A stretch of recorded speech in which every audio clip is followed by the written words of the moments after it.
ஆண்டவர் இரட்சகருமாகிய இயேசுவின் இனிதான நாமத்தில் உங்களை வாழ்த்துகிறேன். இந்த நாள் நம்முடைய ஆவிக்குரிய சிந்தனைக்காக சகரியாவின் புஸ்தகம் 2ஆம் அதிகாரம் 5ஆம் வசனத்தை நான் வாசிக்கிறேன்.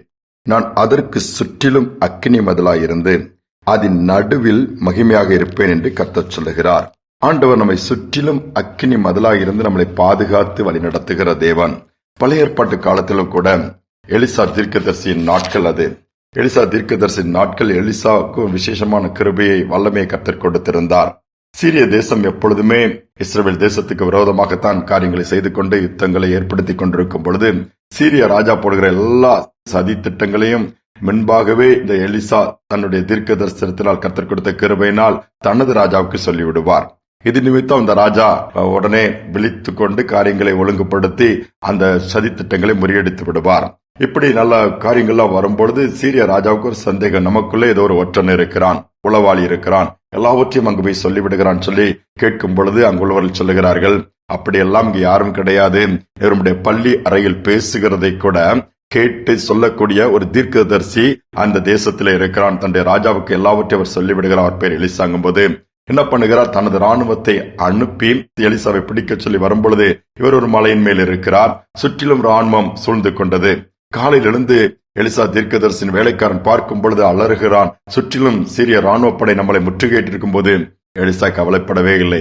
அவர் சொல்லுகிறார், ஆண்டவரே, என் வேலைக்காரன் கண்களை திறந்தலும் ஜெபிக்கும் பொழுது ஆண்டவர் வேலைக்காரன் கண்களை திறக்கிறார். அவனுடைய ஆவிக்குரிய கண்கள் திறந்தவுடனே எலிசாவை சுற்றியும் மலை சுற்றிலும் அக்கினிமயமான ரதங்கள், குதிரைகள், வீரர்கள் இருக்கிறத பார்த்த உடனே தைரியம் வருமா வராதா? வந்துவிட்டது. அந்த ராணுவத்தை காட்டிலும் தன்னை சுற்றிலும் தேவன் வைத்திருக்கிற ஒரு பாதுகாப்பு வளையம், ஒரு அக்கினி மதில் பெரிது என்பதை அந்த வேலைக்காரன் நிச்சயமாக உணர்ந்திருப்பான். இதைத்தான் ஆண்டவர் தமது பிள்ளைகளுக்கு அக்கினி மதிலாக இருந்து பாதுகாப்பை கொடுக்கிறார். எந்தவித சத்ருவின் காரியங்களோ அம்புகளோ தைக்காதபடி, பாதிக்காதபடி, வீழ்த்தி விடாதபடி, கொன்று விடாதபடி, அழித்து விடாதபடி அக்கினி மதிலை வைத்து பாதுகாக்கிற ஆண்டவர் நமக்கு உண்டு. அதை நாம் மறந்துவிடக் கூடாது. ஒரு அக்கினி ஜுவாலையை நம்மை மாற்றத்தானே விரும்புகிறார். அதனால் அக்கினியில் நடக்கும் பொழுது, மற்றபடி நெருக்கங்கள் வரும் பொழுது கூட தமது அக்கினியினால் மதிலாக இருந்து அவைகளை மேற்கொள்ளக்கூடிய வாக்கியத்தை கொடுக்கிறார். ஒரு வல்லமையாய் பயன்படுத்தப்பட்ட ஊழியர் வெளிநாடு ஒன்றிலே தேவன் பலத்த காரியங்கள் அவர் மூலமாய் செய்தார். லட்சக்கணக்கான ஜனங்கள் கூடுவார்களாம். அப்படி இருக்கும் பொழுது ஒருவன் எப்படியாவது கொன்றுவிட வேண்டும் என்று சொல்லி பல விதத்திலே திட்டமிடுகிறான். இப்படி ஆண்டவர் பக்கம் எல்லோருமே திருப்புகிறான் என்று சொல்லி கோபத்திலே அழித்து விடுவதற்கு பல விதத்திலே முயற்சி எடுத்து பார்க்கும் பொழுது ஒரு நாள் அந்த திட்டம் வாய்க்கும்படியான சமயம் வந்தது.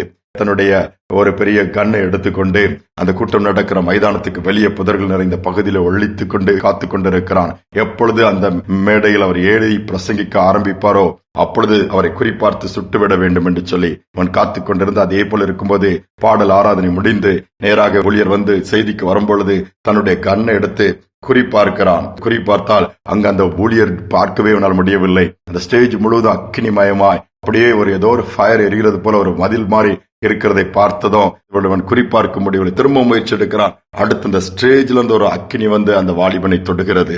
தொட்டவுடன் அந்த வல்லமை தொட்டவுடன் தூக்கி எறியப்படுகிறான். துப்பாக்கி ஒரு பக்கம், இவன் ஒரு பக்கம் விழுந்து கிடக்கிறான். பின்பு எழுந்து இந்த தேவனே தேவன் என்று சொல்லி அந்த இடத்திலே அந்த நாளிலே அவன் கர்த்தரை ஏற்றுக்கொண்டானாம். யோசித்து பாருங்கள், தமது பிள்ளைகளை சுற்றி எவ்வளவு மகிமையாய் அக்கினி மதிலாய் கர்த்தர் இருக்கிறார். இந்த வார்த்தையின்படியே நம்மையும் நம்முடைய குடும்பத்தையும் பாதுகாக்க வல்லவராய் இருக்கிறார். சோர்ந்து போக வேண்டாம். பாதுகாப்பற்ற இந்த உலகத்திலே எங்கு போனாலும் விபத்துகள், ஆபத்துகள், வேதனையான சூழ்நிலைகள் சூழ்ந்திருக்கிற இந்த காலகட்டத்திலே ஆண்டவரே, நீர் எங்களை சுற்றில அக்கினி மதிலாய் இருப்பதற்காய் ஸ்தோத்திரம் என்று சொல்லி பாருங்கள். தொடர்ந்து அந்த பாதுகாப்பை கொடுப்பார். ஜெபிப்போம். அன்பின் தகப்பனே, எங்களை சுற்றிலும் அக்கினி மதிலாய் இருந்து எங்கள் நடுவே உலாவி நீர் எங்களை பாதுகாக்கிற தேவனாய், எங்களை ரட்சிக்கிற தேவனாய், எங்களை செட்டைகளின் நிழலினால் மூடிக்கொள்கிற தேவனாய் இருப்பதற்காய் ஸ்தோத்திரம். இந்த நாளிலும் பாதுகாப்பற்ற ஒரு நிலைமையை உணர்கிற பிள்ளைகள் இருப்பார்கள். எதற்கெடுத்தாலும் பயம், என்ன ஆகிவிடுமோ, என்ன நடந்து விடுமோ, மரணத்தை குறித்து பயம், இருளை குறித்தால் பயம், பிரயாணப்படனா பயம், பயந்து பயந்து வாழ்கிற பிள்ளையுடைய பயத்தின் ஆவியை கடிந்து கொண்டு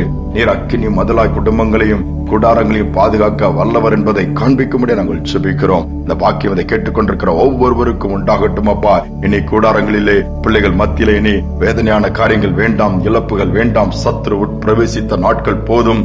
சுற்றிலும் அக்கினி மதிலை வைத்து பாதுகாப்பினீர் இன்னுமாய் சிறப்படுத்துவீராக. பெரிய காரியங்கள் செய்வதற்காய் ஸ்தோத்திரம். தாழ்த்தி ஒப்புக் கொடுக்கிறேன். துதிகனமாய் ஏற்றுக்கொள்ளும் இயேசுவின் நாமத்தில் பிதாவே, ஆமேன் ஆமேன். நம்மை சுற்றிலும் அக்கினி மதிலாக இருந்து பாதுகாக்கிற தேவன் நம்மோடு கூட இருக்கிறார். அவர் தொடர்ந்து அக்கினி மதிலாக இருந்து நம்மை பாதுகாப்பார். இந்த சிந்தனையோடு இந்த நாளை தொடருவோம். மீண்டுமாய் நாளை தினம் சந்திப்போம்.